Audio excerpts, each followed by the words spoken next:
हमारे चैनल को सब्सक्राइब करें और बेल आइकन दबाएं।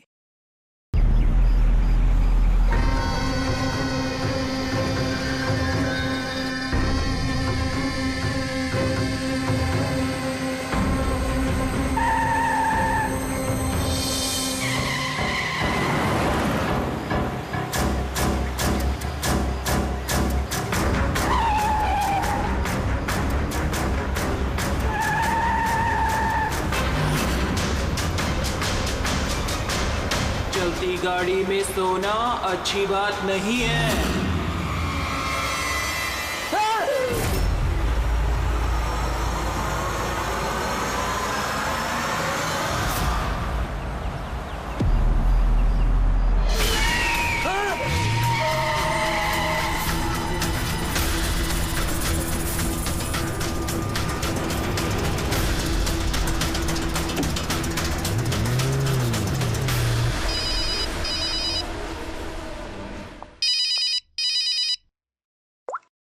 हाँ Vineet. Leela help me, Leela please help me Leela. क्या हो गया विनीत, तुम इतनी टेंशन में क्यों लग रहे हो? लीला ये लोग मुझे मार डालेंगे लीला। कौन मार डालेगा विनीत, तुम किसकी बातें कर रहे हो? लीला आई थिंक मैं लाइफ में कभी तुमसे नहीं मिल पाऊंगा लीला। विनीत बकवास बंद करो। कहाँ पे हो तुम, मुझे अपनी एग्जैक्ट लोकेशन बताओ। मैं सर्विस्टन रोड पे हूँ, पुराने पोस्ट ऑफिस के पास। विनीत एक काम करो, तुम वहीं पे रुको, मैं टैक्सी लेके अभी वहीं पे तुम्हें लेने आती हूँ। हेलो लीला। हेलो विनीत, तुम ठीक हो? फोन को भी हेलो लीला। ये फोन को भी अभी कटना था।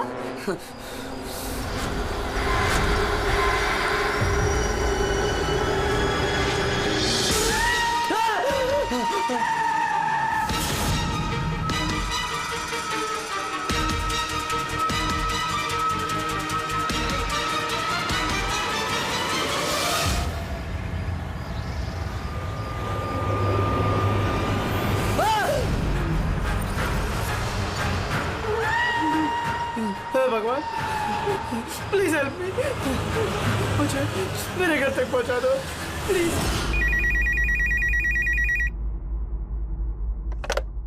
Hello, CID bureau. Hello ma'am, ma'am please मेरी मदद कीजिए। मैम मेरे पति इस वक्त बहुत बड़ी मुसीबत में है। क्या सब क्या हुआ आपके पति को? मैम उनकी जान खतरे में है, कोई उन्हें मारना चाहता है। मैम प्लीज उन्हें बचा लीजिए प्लीज। क्या वो इस वक्त आपके साथ है? नहीं मैम, मैम वो इस वक्त अपनी गाड़ी में है। वो सेबेस्टियन रोड के पास जो पुराना वाला पोस्ट ऑफिस है वहाँ पे है। अच्छा सुनिए मैम, देखिए हमारे 2 ऑफिसर्स उसी एरिया में हैं। आप हमें आपकी गाड़ी का डिटेल दीजिए। व्हाइट बैक्स्टर है और गाड़ी का नंबर है 2536। मैम आप उन्हें बचा तो लेंगे ना? आप फिक्र मत कीजिए, आपके पति को कुछ नहीं होगा। ओके पूर्वी, अभिजीत को फोन करो, उसे गाड़ी की डिटेल्स दे दो और उससे बोलो कि अर्जेंट है।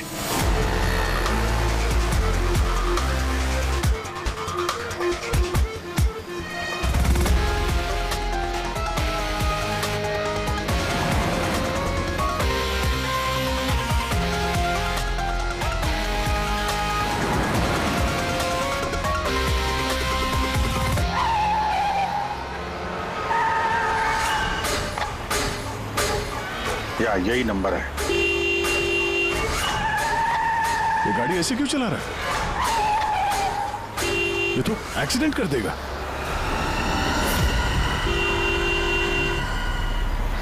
मुझे माफ कर दो, मुझे माफ कर दो, मैं मरना नहीं चाहता, मुझे माफ कर दो। किससे बातें कर रहा है? गाड़ी में तो कोई नहीं है। अरे विनीत किससे बात कर रहा है? गाड़ी में कोई नहीं है। अंधे हो तुम लोग, तुम्हें दिखाई नहीं दे रहा? इतने सारे लोग मुझे बुला रहे हैं। कर क्या रहा है ये? मुझे माफ कर दो, मैं मरना नहीं चाहता। पागल हो गया लगता है। विनीत, विनीत, विनीत, तुम्हारी जान को खतरा हो सकता है, रुक जाओ।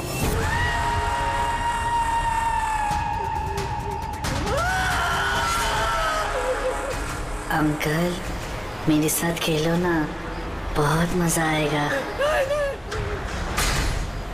विनीत गाड़ी रोको, साइड में लगाओ।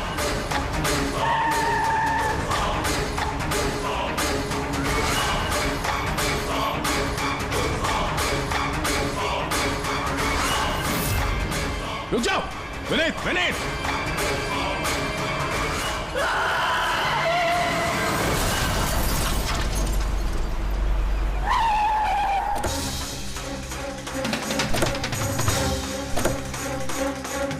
विनीत? ओह नो, ये तो मर चुका है। स्मेल है।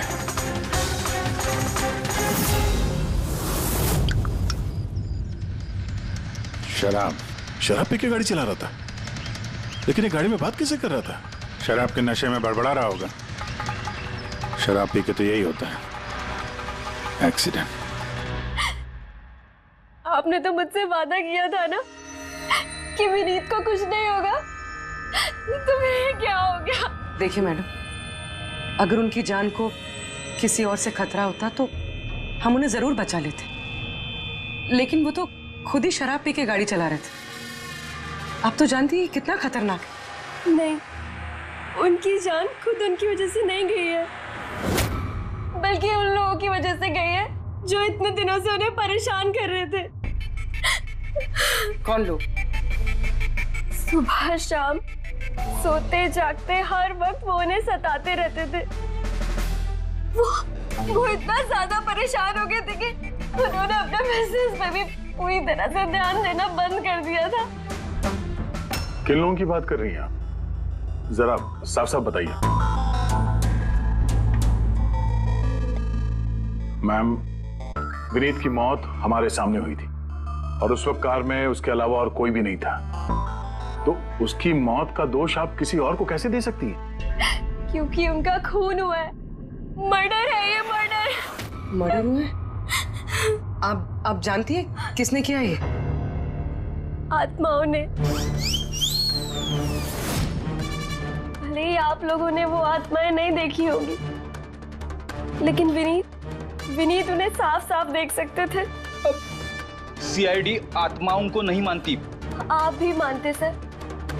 अगर आपने वो 2 हफ्ते पहले वाला नजारा देखा होता। लीला उठो, उठो लीला, लीला उठो। विनीत?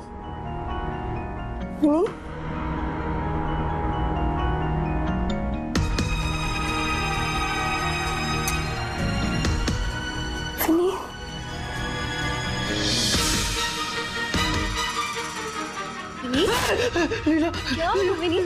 वहाँ देखो, कबर्ड के ऊपर। क्या है वहाँ विनीत? लीला, कबर्ड के ऊपर मुझे घूर रहा है।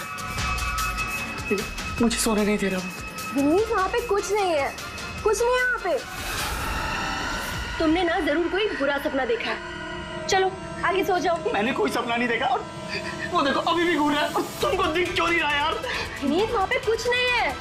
तुम्हारी तबीयत ठीक नहीं है विनीत, तुम आगे सो जाओ। चलो, कुछ नहीं है विनीत, मैंने ना बुरा सपना देखा इसलिए ये सब हो रहा है। सॉरी, मुझे माफ कर दो प्लीज। एक मिनट, ये विनीत किस चीज के लिए माफी मांग रहा था? ये तो मुझे भी नहीं पता सर।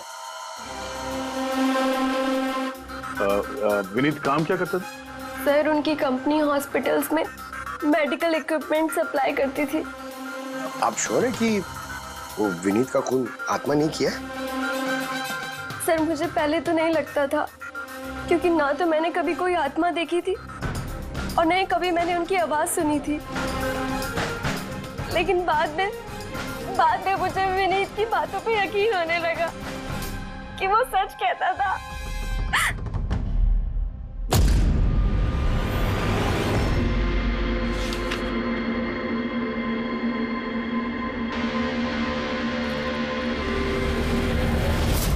हाँ बॉस, इसकी मौत की एक ही वजह नजर आ रही है, इसके सर पर लगी हुई है चोट जो इसे एक्सीडेंट के दौरान लगी। पक्का डॉक्टर साहब, कोई और वजह नहीं? अब विसरल सैंपल्स को चेक करना अभी बाकी है, लेकिन प्राइमा फेसी तो यही दिखता है कि मौत की वजह एक्सीडेंट है। तो बॉस, इसके खून में हमें अल्कोहल की बहुत ज्यादा मात्रा मिली, मुझे लगता है उसी की वजह से इसे हेलुसिनेशन होने लगे और इसने टक्कर मार दी। मतलब ये खून का मामला नहीं है। हम फ्यूनरल के लिए बॉडी को लौटा सकते हैं, अगर कुछ डाउट हुआ तो विसरल सैंपल से पता लग जाएगा।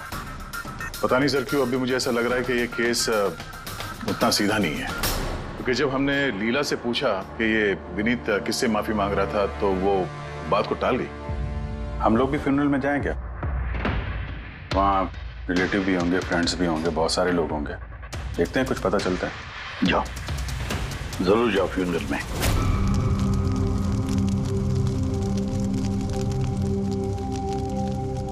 अच्छा हुआ मर गया। ऐसे गलत लोगों के साथ ऐसा ही होना चाहिए। तुमने बिल्कुल ठीक कहा, इसकी मौत इससे बदतर होनी चाहिए थी। बस अब उस दिन का इंतजार है जब उन दोनों की भी चिता जलते हुए देखूंगा। उस दिन तुम सबको बहुत बड़ी पार्टी दूंगा मैं। क्या प्रॉब्लम क्या तुम्हारी? हाँ? यहाँ पर एक आदमी की चिता जल रही है, शौक मनाने के बजाय जश्न मनाने की बात करो तुम लोग। क्यों ना मनाऊं जश्न? अरे असली जश्न तो उस दिन मनेगा जिस दिन ये दोनों भी अग्नि की भेंट चढ़ेंगे।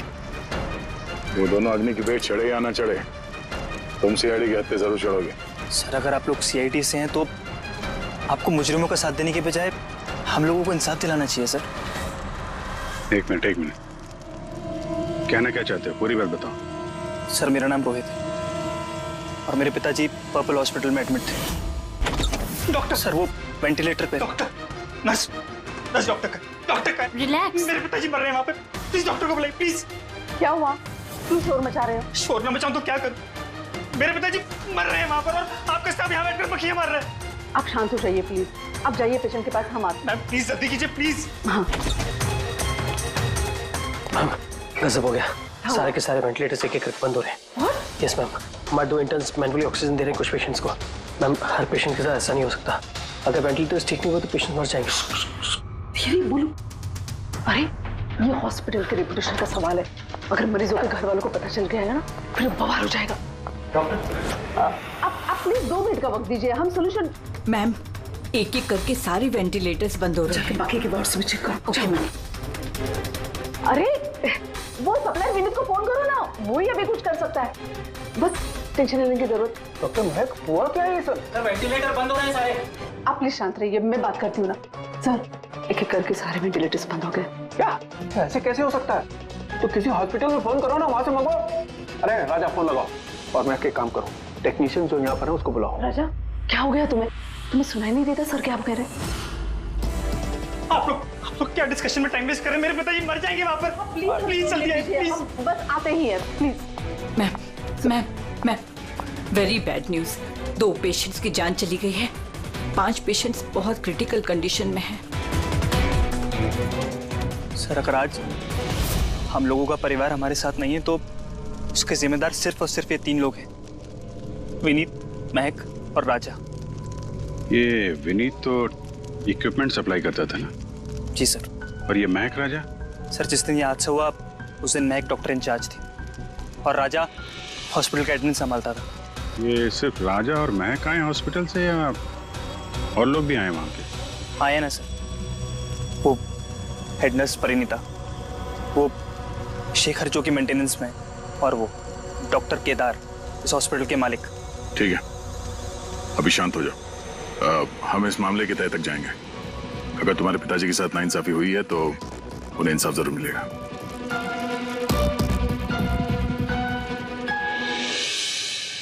समझ में आया कि ये विनीत माफी क्यों मांग रहा था। मुझे माफ कर दो, मैं मरना नहीं चाहता, मुझे माफ कर दो।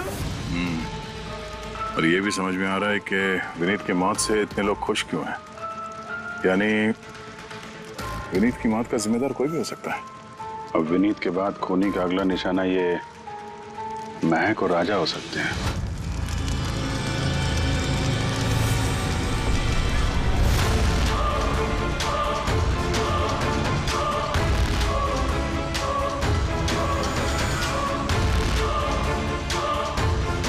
मुझे माफ कर दो। तुमने मुझे क्यों मरने दिया? मेरा पीछा मत करो।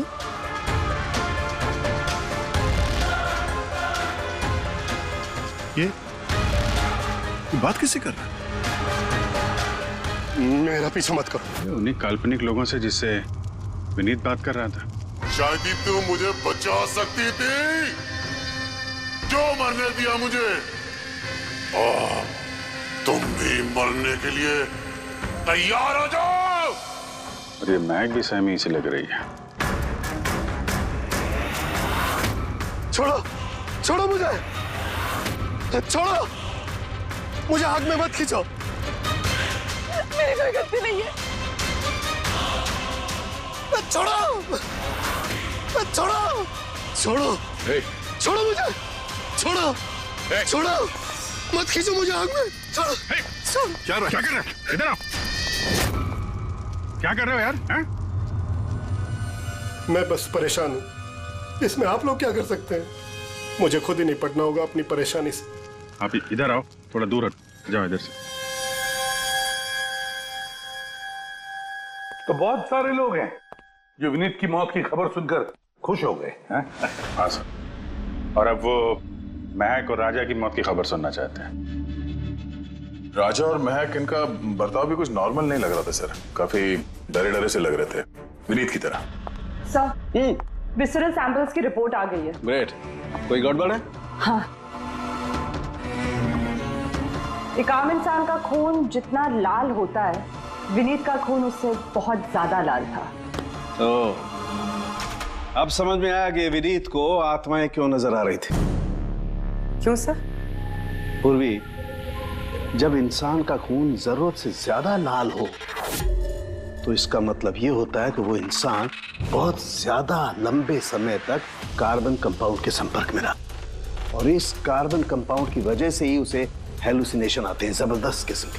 तो मतलब किसी ने जानबूझकर विनीत को इस कार्बन कंपाउंड के संपर्क में लाया, जिसकी वजह से विनीत की दिमागी हालत खराब हो गई, जो उसकी मौत का कारण भी बन गई।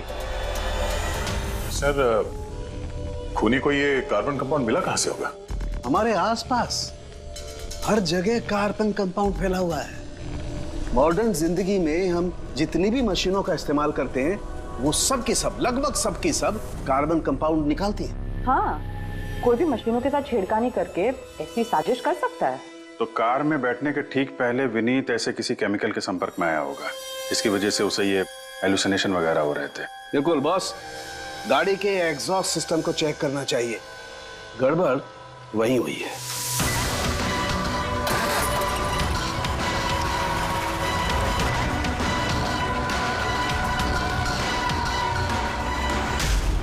सालों के सर तो सही बोले थे सर, इसमें से तो केमिकल भर भर के आ रहा है। एक बात तो पक्की है पंकज, आत्मा कोई नहीं थी। हाँ सर, इसका मतलब अब खूनी के निशाने पे दो लोग हैं, राजा और महक।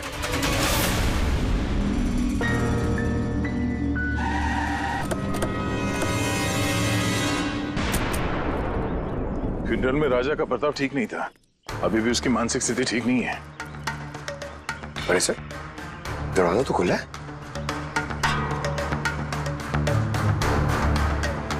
ये खूनी राजा तक पहुंच तो नहीं गया?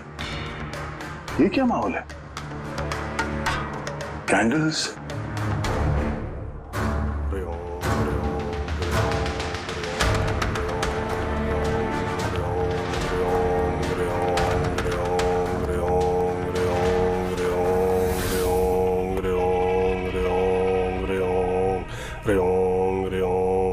राजा,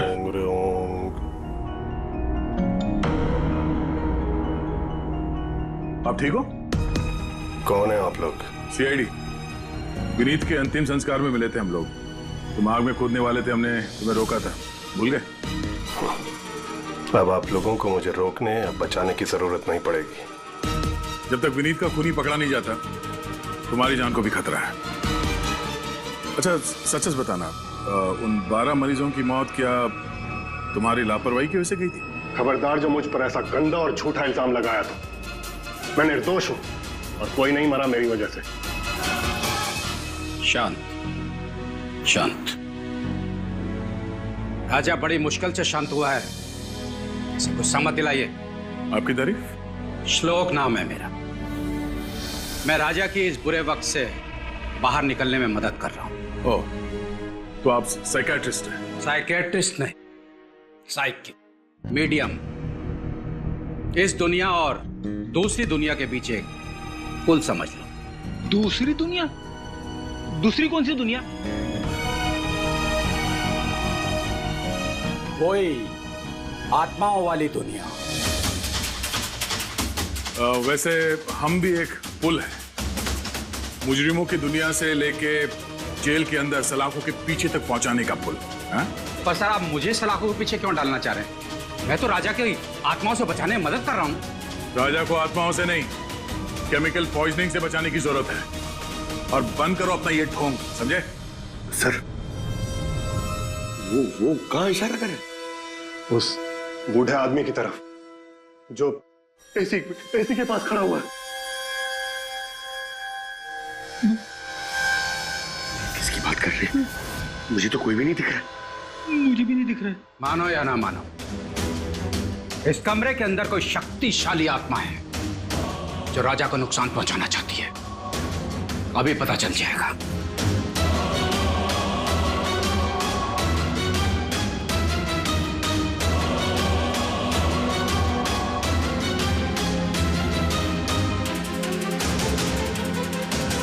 मीटर से आत्मा देखेंगे?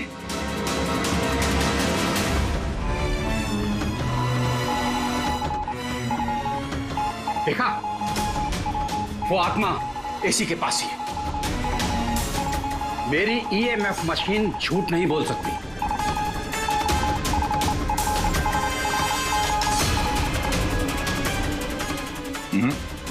पर हमारा भी ये मीटर गलत नहीं हो सकता, समझे? रेडी? लगता है राजा को कार्बन कंपाउंड का असर उसकी गाड़ी से ही हुआ है। एक काम करो, ये मीटर ले जाओ, उसकी कार चेक करो। रेडी? पंकज, बताओ महक, विनीत के फ्यूनरल पे क्या देखा तुम? मैंने किसी को नहीं देखा, कुछ भी नहीं देखा। झूठ मत बोलो। अगर कुछ नहीं देखा तो वहां से डर के भागे क्यों? मैं झूठ नहीं बोल रही हूँ, मैंने सच में किसी को नहीं देखा। अच्छा, अस्पताल में जो 12 मौतें हुई थी, क्या वो तुम्हारी लापरवाही की वजह से हुई थी? मेरी लापरवाही की वजह से? देखिए, मुझसे जो कुछ बन पड़ता है मैंने सब कुछ किया। मैंने डॉक्टर केदार से भी बात की, लेकिन उन्होंने कुछ एक्शन लिया ही नहीं, तो मैं और क्या करती? अच्छा, तो फिर इसमें डॉक्टर केदार की गलती है? उनसे भी ज्यादा गलती है उस राजा की। उसे चेक कर लेना चाहिए था कि वेंटिलेटर्स ठीक से काम कर रहे हैं या नहीं, उनके वक्त रहते सर्विसिंग हो रही है या नहीं। तो फिर राजा दोषी है? राजा और विनीत दोनों। विनीत को भी हमें वेंटिलेटर सप्लाई करने से पहले देख लेना चाहिए था कि वो कहीं खराब तो नहीं है। आखिर कितनी जानें टिकी थी उस वेंटिलेटर्स पे। लगता है राजा और विनीत के लिए तुम्हारे अंदर काफी कड़वाहट है। विनीत की मौत से तो बहुत खुश होगी तुम। ये कैसी बातें कर रही हैं आप? बिल्कुल भी नहीं। मैं एक डॉक्टर हूँ और मेरा काम पेशेंट्स की जान बचाना है। किसी की मौत से मैं कैसे खुश हो सकती हूँ?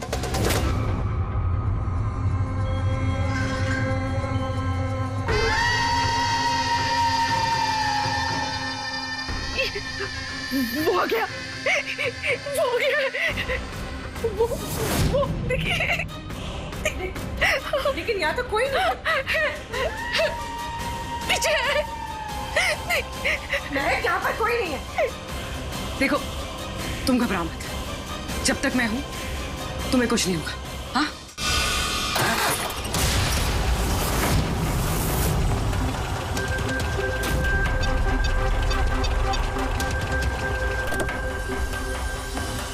कार के एसी में तो कार्बन कंपाउंड नहीं है। घर के अंदर देखते, चलो।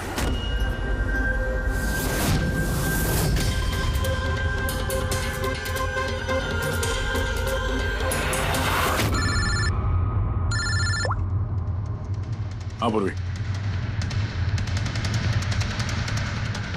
महक के घर पे कोई केमिकल नहीं मिला?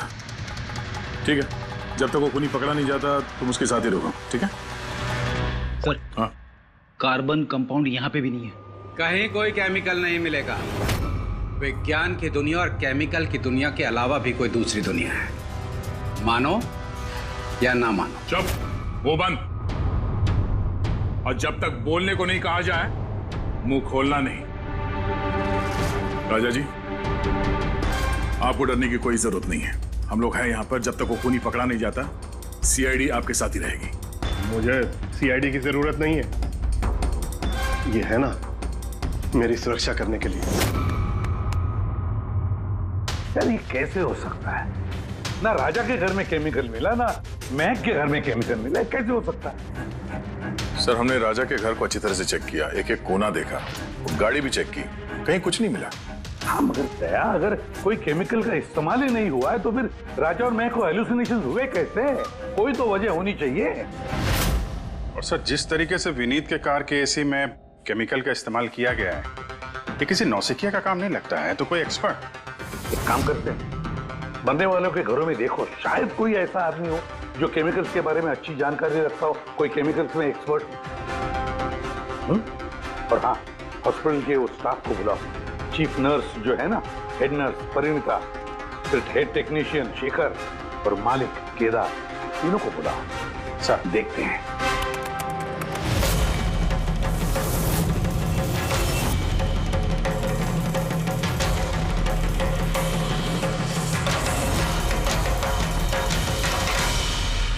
तुम्हारा नाम शेखर है? Yes sir. हॉस्पिटल के हेड मैकेनिक, मेन टेक्नीशियन, मतलब हॉस्पिटल में जब भी किसी मशीनरी में प्रॉब्लम्स आ जाते तो पहले तुम्हें पता चलता है? जी हाँ सर। तो हॉस्पिटल के वेंटिलेटर्स खराब हो गए थे, ये तुम्हें पता नहीं था? सर पहले से पता था। तो फिर किया कुछ नहीं क्यों? बताया क्यों नहीं किसे? हाँ सर इसमें मेरी कोई गलती नहीं है। तो फिर किसकी गलती?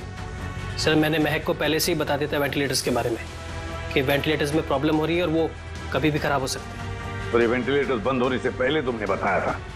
यस सर, 1 वीक पहले। मैम मैंने आपको एक नोटिस भेजा था, वार्ड 3 के वेंटिलेटर्स ठीक तरह से काम नहीं कर रहे हैं। ओह, मैंने वो तुम्हारा लेटर पढ़ लिया था शेखर, तुम टेंशन मत लेना, मैं कुछ करती हूँ।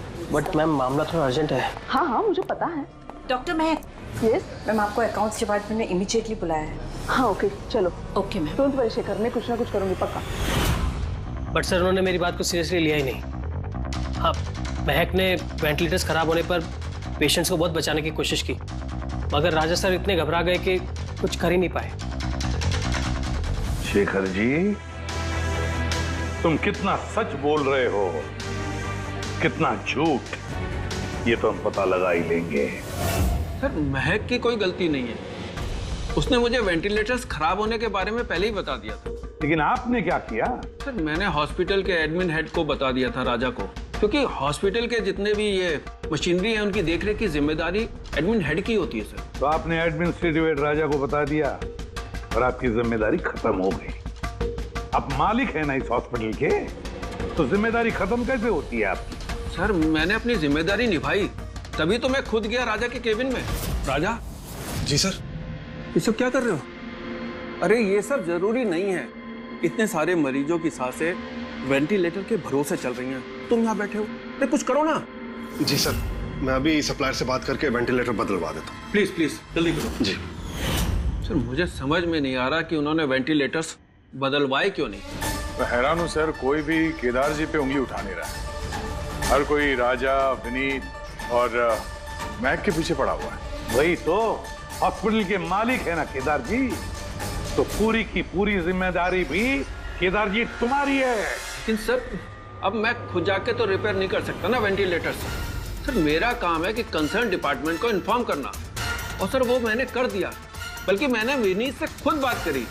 मैंने उससे कहा कि अगर ये रिपेयर हो सकते हैं तो रिपेयर करे, वरना इनको चेंज कर दे, और उसने कोई एक्शन ही नहीं लिया।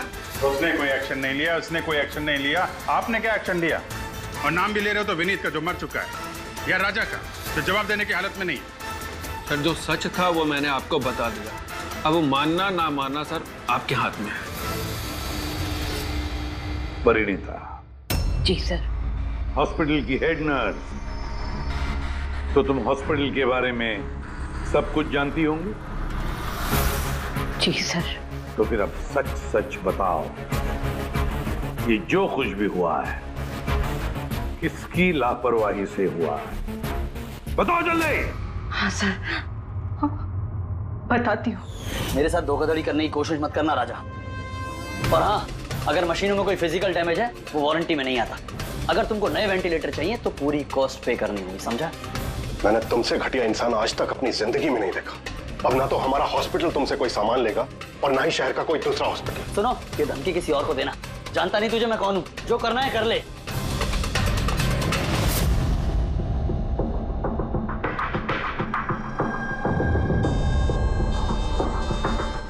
ये जो कुछ भी हुआ है इस राजा और विनीत के झगड़े की वजह से हुआ है।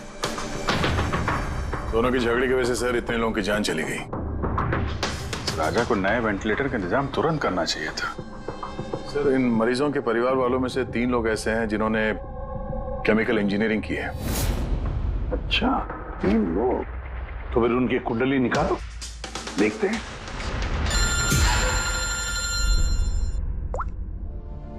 हेलो, इसे भी प्रतिबंध। What?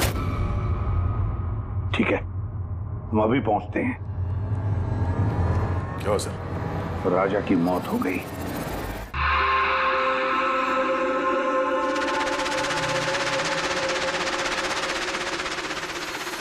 दया, मौत तो इसकी सर पे चोट लगने की वजह से हुई। लगता है छत से कूद गया ये। जरूर हैलुसिनेशंस इतने भारी पड़ गए होंगे कि दिल मिलाकर राजा ने ऊपर से छलांग लगा दी। और तुम ख्याल रखने वाले थे ना इसका? ये ख्याल रखा तुमने? हाँ? सर राजा तो एकदम शांत तरीके से हो गया था। मुझे क्या पता था कि अचानक उठ जाएगा और खुदकुशी कर लेगा। जिस वक्त ये सब हुआ तुम कहाँ थे? हाँ? सर मैं दूसरे कमरे में सो रहा था, तभी मुझे राजा के जोर जोर से चीखने की आवाज सुनाई दी। मुझे इन आत्माओं को नहीं झेलना, मुझे इसे निजात चाहिए, आजादी चाहिए। और जब तक मैं इसके पास पहुंचता ये छत से कूद गया साहब। वाह क्या बात है, राजा को अकेले छोड़कर तुम घोड़े बेच के सो रहे थे?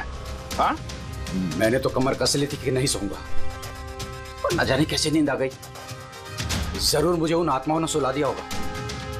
आप ये देखिए सर, मीटर की रीडिंग भी कितनी बढ़ गई है। मुझे मेरी तबीयत भी कुछ कमजोर लग रही है सर।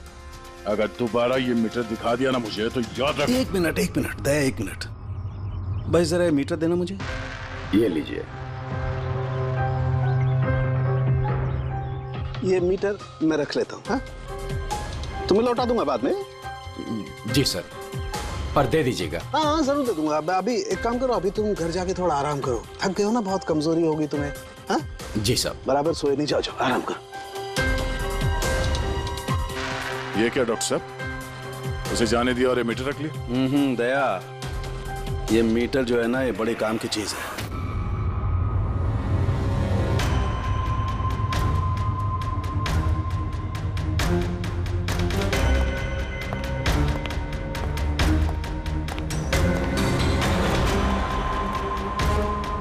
इस रूम में चेक करता हूं। हाँ सर। नहीं, ऊपर चलते हैं।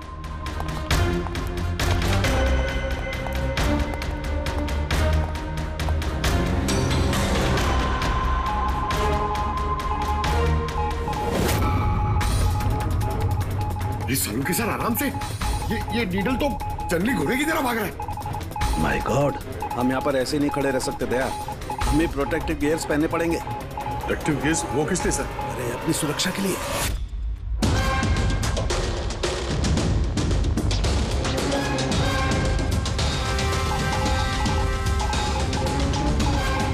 ये देखो, सबसे ज्यादा मीटर रीडिंग यहीं पर है, इस एसी के नीचे। मतलब सर वो पंकज, खबरदार जो आत्मा का नाम भी लिया तो। सर ये मीटर किस तरह इशारा कर रहा है? बताता हूँ। बाहर चलो।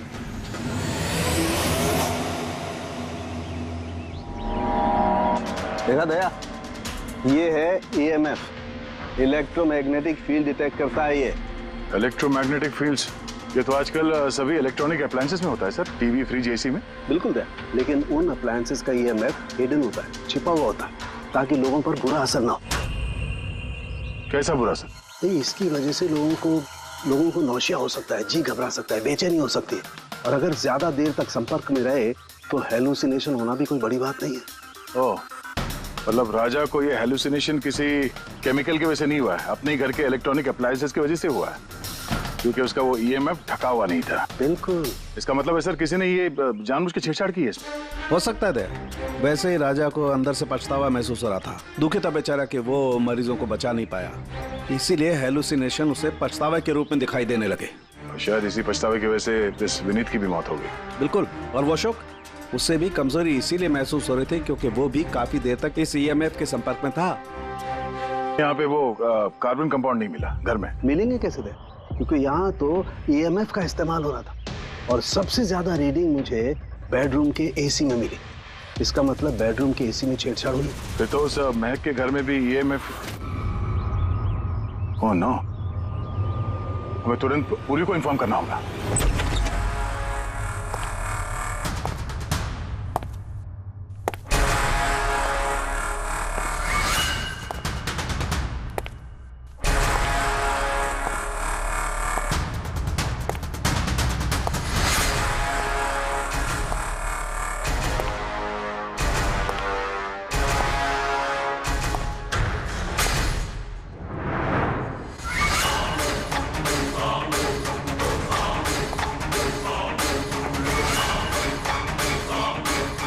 जान लेकर चैन नहीं पड़ा तुम्हें, जो फिर से मुझे मारने आई हो।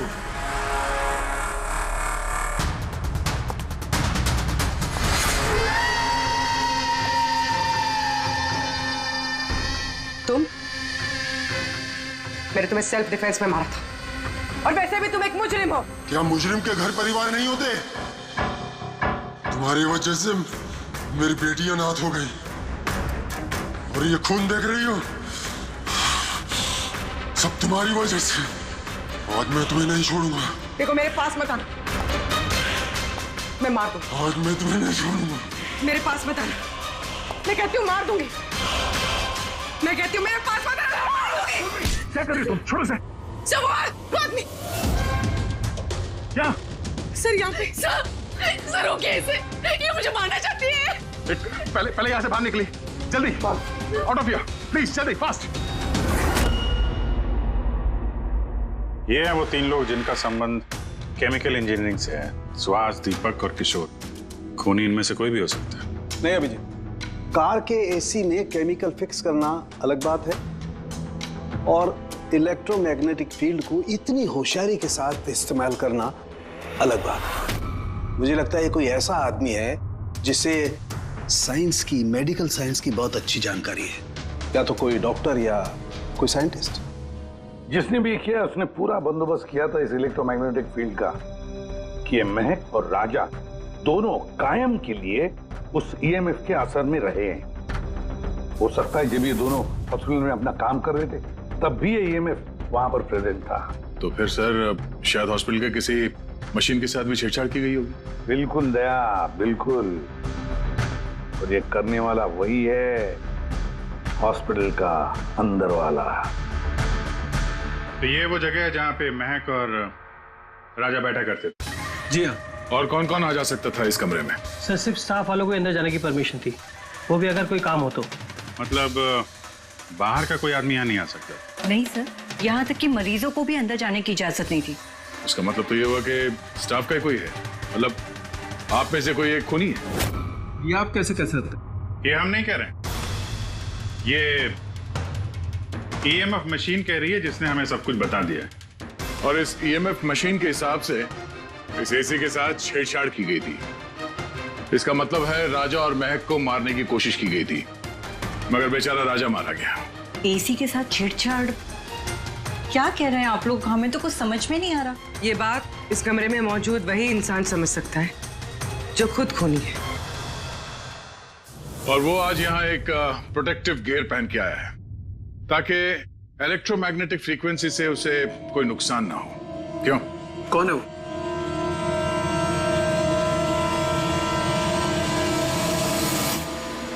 क्या?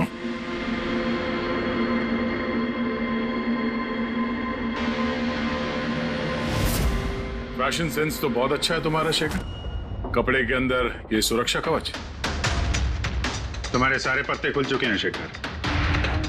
हमने तुम्हारे बारे में सब कुछ पता लगा लिया है। तुम ही यहाँ पे सिर्फ ऐसे टेक्नीशियन हो जो एसी के साथ छेड़छाड़ कर सकते हैं। अब जल्दी बताओ क्यों किया तुमने ऐसा? हाँ, मैंने किया ये सब। और क्या गलत किया अगर मैंने महक विनीत और राजा पे इल्जाम लगाया तो इन लोगों की वजह से 12 मरीजों की मौत हुई जो मुझसे देखा नहीं गया। और मैंने सोचा कि इन लोगों को भी वैसी ही मौत मिलनी चाहिए जैसे उन 12 मरीजों को मिली। इसलिए मैंने EMF और कार्बन कंपाउंड के जहर का इस्तेमाल किया ताकि इन लोगों को ऐसी मौत दे सकूं। मौत नहीं, एक भयानक मौत। और ये मेरा इंसाफ था। इंसाफ करने का हक सिर्फ कानून को है, किसी और को नहीं, समझे? तुम जानते थे उस केमिकल के इस्तेमाल से उन लोगों को हैलुसिनेशन होगा। वो मरे हुए मरीज उन्हें सामने दिखाई देंगे जिसकी वजह से वो पागल हो जाएंगे। क्यों? और मैं अपने मकसद में कामयाब भी हुआ। जैसी मैं मौत चाहता था वैसी ही मौत विनीत और राजा को मिली।